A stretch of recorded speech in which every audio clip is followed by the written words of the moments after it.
Salutare, porumbeilor, și bine v-am găsit! Astăzi am pregătit pentru voi un episod foarte interesant. Vom vorbi despre anume țară, dar în prima fază vă voi da 4 indicii și vă provoc să ghiceți voi despre cine este vorba. Iar după asta vom începe. Primul indiciu. Are o suprafață de 7,6 milioane de kilometri pătrați. Al doilea indiciu. Găzduiește peștele, care a fost votat de cel mai urât animal din lume, acesta fiind peștele blob. Indiciul cu numărul 3. A fost descoperit în anul 1606. Și ultimul indiciu. Este țara în care se găsește cel mai lung gard din lume. V-ați gândit? Exact! Ați ghicit! Este vorba despre România! Nu? Stai așa. România este de 3 ori mai mică ca suprafață și nu cred că are cel mai lung gard din lume, ci mai degrabă cea mai lungă groapă din asfalt din lume. Deci nu are cum. Haideți că vă spun. Dar înainte de asta, nu uitați să apăsați butonașul de like și subscribe. O să aștept câteva secunde să faceți asta.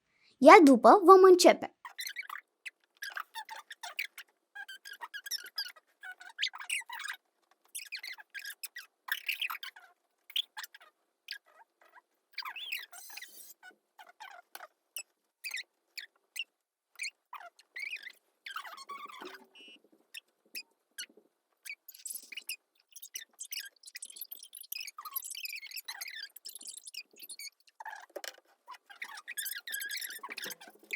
Acum, pentru că voi ați fost drăguți și v-ați abonat, o să respect și eu promisiunea. Astăzi vom vorbi despre nimeni alta decât Australia. Stai așa. Australia nu este de fapt un continent? Păi, da. De fapt, Australia este și o țară și un continent în același timp. Practic, Australia este o țară ce ocupă în întregime continentul cu același nume.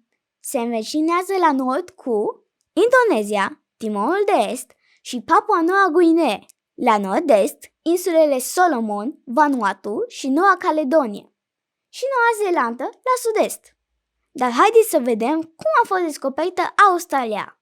Potrivit datelor istorice, teritoriile Australiei au fost descoperite pentru prima dată de către exploratorii din țările de jos, în anul 1606, urmând ca în anul 1770, Marea Britanie să ridice pretenții la teritoriile din est ale continentului și începând să colonizeze cu grupuri de deținuți din închisori.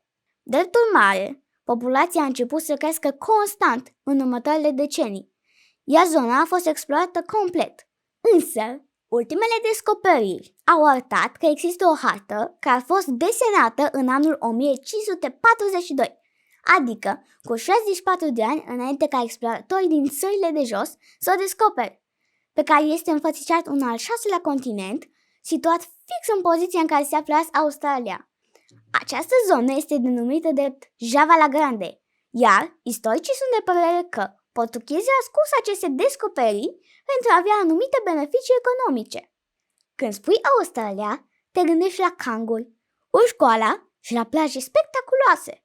Dar, pe lângă aceste simboluri, există o mulțime de lucruri fascinante despre acest continent, în mare parte sălbatic și nelocuit. Iar acum vă voi prezenta 11 lucruri fascinante despre această țară. 1. Locul 6 în lume. Australia este pe locul 6 în lume, după mărime, având o suprafață de peste 7,5 milioane de kilometri pătrați.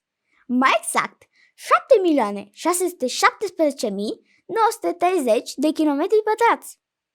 2. Populația. Unul dintre cele mai interesante lucruri despre Australia este faptul că, deși are o suprafață foarte mare, aproximativ 7,7 milioane de kilometri pătrați, populația este de doar 25 de milioane de locuitori.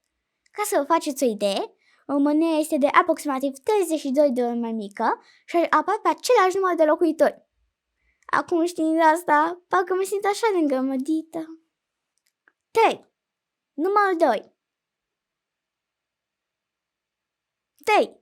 Numărul 2.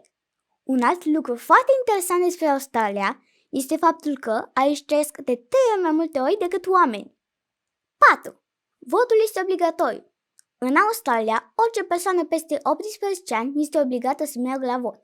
Cei care nu se prezintă la vot trebuie să plătească o amendă de până la $80 australieni, adică în jur de 260 de lei. 5.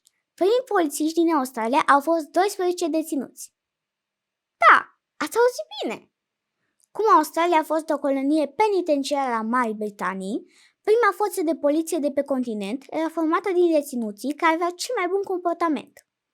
6. Cel mai lung gard din lume.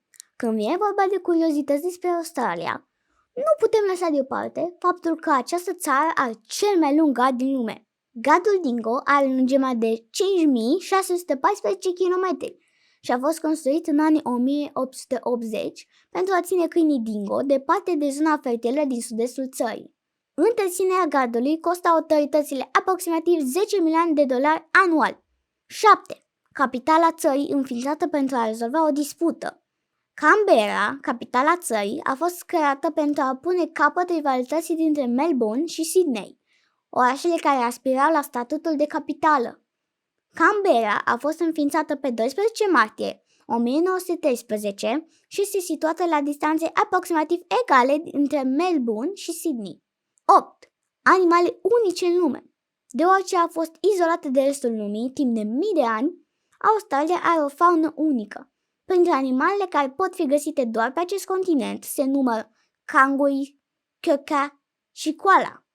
De asemenea, pe continentul australian trăiesc aproximativ 9800 de specii de păianjeni, unii dintre ei extrem de veninoși, și tot aici trăiesc 4000 de specii de funici și 350 specii de termite.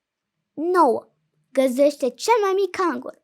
Cea mai mică specie de cangur cu asa de numire pe care nu o pot pronunța, Hypsiprinodon moschatus, are lungimea maximă de 42 de centimetri de la cap până la vârful cozii. Sincer să fiu, mie mi se pare că seamănă mai mult cu un puiuț de șoricel. 10.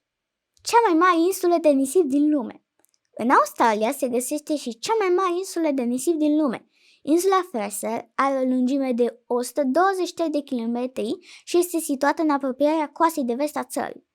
Aici se află plaje de o frumusețe aparte, o pădure tropicală densă, precum și cel mai pur soi de câini dingo din întreaga Australie. 11. Pasărea care imită orice sunet la perfecțiune. Pasărea liră poate imita cântecele altor 20 de păsări, dar această pasăre extrem de talentată nu se limitează la sunetele emise de alte animale. Ea imită la perfecție sunetele făcute de camerele foto, de drujbe sau de alarmele mașinilor. Acestea au fost cele 11 curiozități despre Australia. Dar stați! Nu plecați! Mai am pentru voi o informație! Sunteți curioși să știți cine a fost primul român care a ajuns în Australia? Elijah Meter este considerat primul român care a ajuns în Australia în anul 1865. Dar cine a fost de fapt Elijah Meter și în ce scop a călătorit el atât de departe de casă? Bucurul Elijah Meter s-a născut în anul 1842 în comuna Rășinai, județul Sibiu, fiind fiul de oieri. Acesta studiază medicină la Cluj și în perioada martie-august 1865 călătorește în Germania, Franța și Australia ca medic chirurg pe vasul Peter Godfrey. Astfel, ajunge să fie primul român care pune piciorul pe teritoriul australian. Elijah Meter, fiind extrem de atras de vechile civilizații mexicane, a realizat numeroase colecții de obiecte de artă populară, care au fost aduse la Rășinai, satul său natal. Cu asta am încheiat și acest clip. Dacă încă nu v-ați abonat la acest canal, vă încurajez să o faceți pentru a învăța cât mai multe informații interesante și a forma un stol cât mai mare de porumbei. Ne vedem în episodul următor. Ciao!